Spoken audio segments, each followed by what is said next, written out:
Florence de Soultray présente le 12h45 et le 19h45 de M6 en alternance avec Dominique Tenza.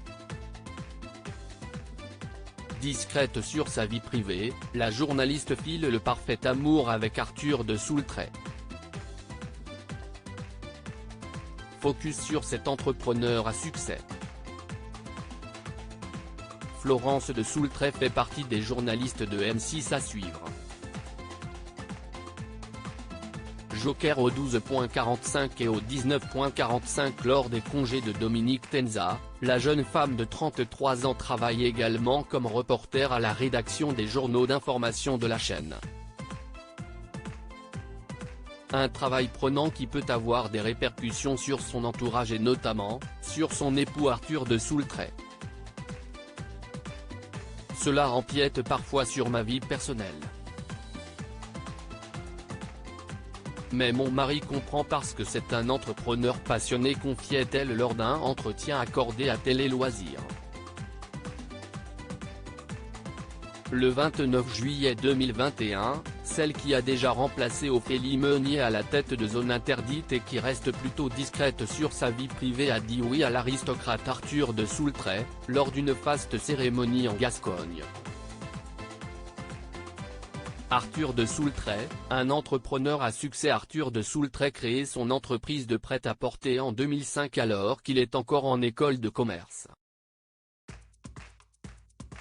À l'occasion d'une interview donnée à la chaîne YouTube Bonne Gueule, spécialisée dans la mode masculine, le jeune homme de bonne famille, dont les ancêtres seraient mousquetaires du roi, est revenu sur ses débuts laborieux. Je me suis retrouvé en Caroline du Nord à Charlotte dans un stage un peu difficile. Il ne pouvait pas me payer donc j'ai commencé à vendre des cravates que j'avais avec moi en porte-à-porte et ça a très bien fonctionné. La même année, le comité d'organisation des Jeux Olympiques lui commande une quantité importante d'accessoires afin parfaire ses uniformes. Grâce aux 36 000 € récoltés, la marque Viconta est née. Le mari de Florence de Soultray, ex-traînard, est un homme de défi. Il a été par la suite mis en lumière dans les médias pour sa proximité avec la cadette de la duchesse de Cambridge, Pippa Middleton. Le mari de Florence de Soultray s'est concentré sur la croissance de sa marque en France et à l'international. En 2013, la PME aurait réalisé un chiffre d'affaires de 17,5 millions d'euros et serait distribuée dans un réseau de 350 points de vente dans le monde.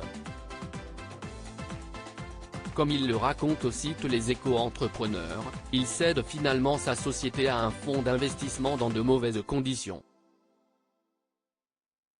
Mais, businessman dans l'âme, Arthur de Soultray ne se laisse pas abattre par cet échec. En 2018, il lance une nouvelle start-up, Thunderstone. La marketplace, qui propose une solution digitale aux acteurs de la vente physique, a finalisé une levée de fonds d'1 million d'euros 2 ans plus tard. À l'image de son épouse, Arthur de Soultray aime les défis. View this post on Instagram à post shared by Florence de Soultray @FloDeSoultray.